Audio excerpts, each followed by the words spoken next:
The last day you will ever be pretty. A group of 10 people were called upon to come together and to meet up at a place. There was news for them and only for them, and it will now affect them for the rest of their lives. The group knew that one day this news will come to them, but they all thought that they had time, and that it was ages away. The group of 10 people arrived at the place and they were all in a happy mood because they were pretty. They loved being pretty and they enjoyed the privileges that it gave to them. Today was a news that would affect their whole lives. As the 10 people gathered in the room, a voice had echoed out to all of them that today will be the last day that they will be pretty. Today will be the last day their prettiness will hold its place.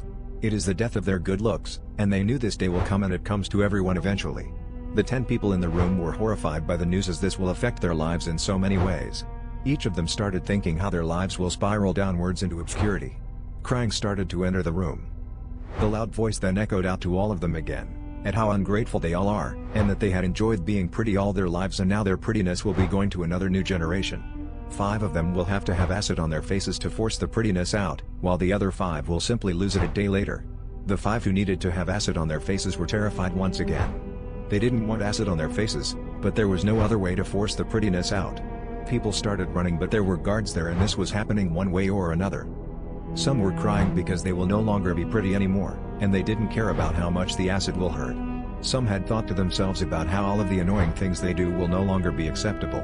Then when one of them had acid to their face, the prettiness was forced out, and like a beam of light, it went to one of the ugly security guards, who then became pretty. That security guard had his go at being pretty many years ago, so he had to have acid on his face as well.